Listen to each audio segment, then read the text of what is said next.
So you were always a talented artist. Like up to me and BJ, I think you kind of like respectively held your own as an artist. But like you said, like being under BJ now, like you're in the big leagues. Like you're under the label of the hottest DJ in the city, and not only is he the hottest DJ in the city, but you're his first artist.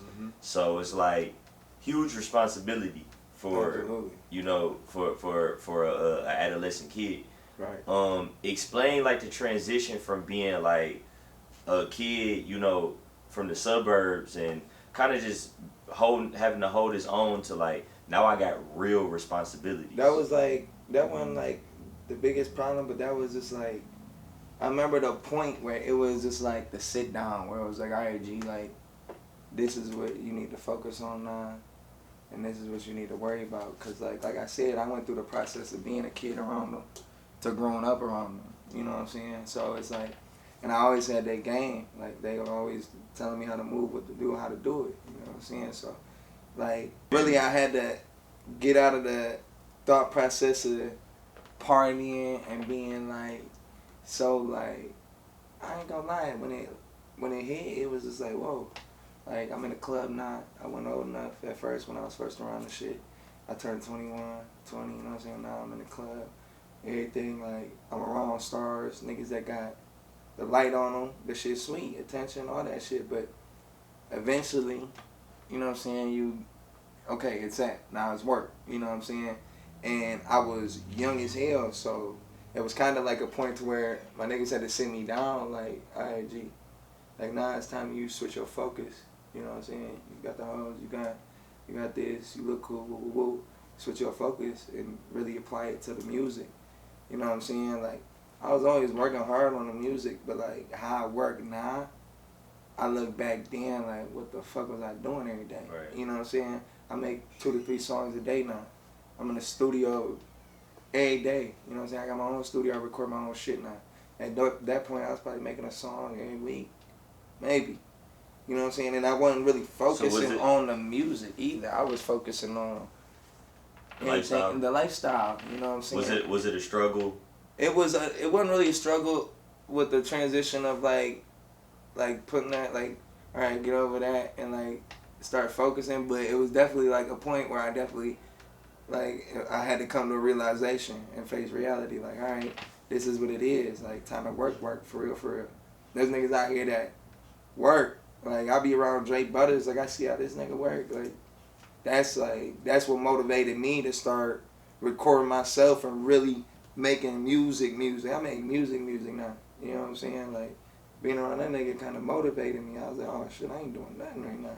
This nigga in the studio every single day making records, not just bullshit, not just staring at the microphone, even making shit. You know what I'm saying? So, that's kind of like my motivation, too, like I said, so. Right. Okay. So let's fast forward to 2018. That was the year you dropped your debut mixtape, XX Forever. Damn, yeah, it was 2018. 2018. It had Mile High Club on it. Yeah. Can't Sedate Us. That was Nah. Nah. Had a couple bangers on there. Nah. I think that's when I probably found myself then a little bit with the artist.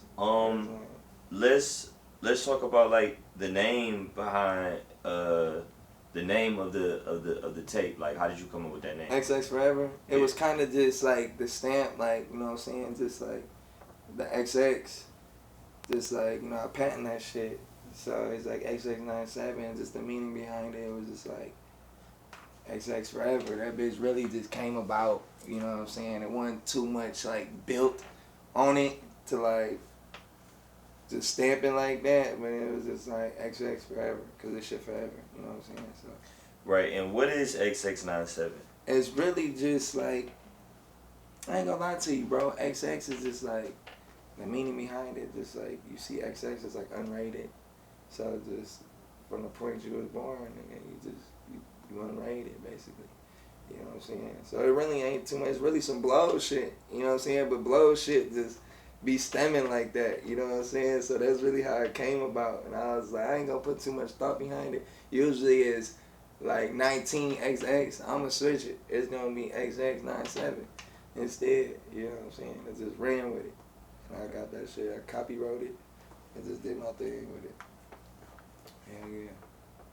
Alright, so let's talk about the tape. Like, what was life like after you dropped the tape? Was the tape like a success? It seemed like it was a successful, venture. It was. The thing is, it didn't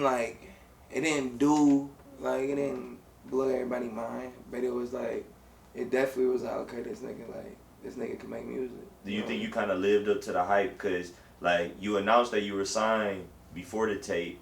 Everything that was that was going on that we just talked about, that was going on before the tape dropped. Mm-hmm. Do you think like when the tape dropped, like the feedback that you got, you think it lived up to the hype? I think so. You know what I'm saying? But I was still so new to everybody to the point I don't think it still ain't go. You know what I'm saying? But I think it definitely lived up to what it was. You know what I'm saying? Every song back to back, you could play that bitch through. And it's a banger back to back. You know what I'm saying? So yeah, I think it definitely did what it needed to do. Okay. It definitely showed niggas that I can make music. You know what I'm saying? Right. So, Right.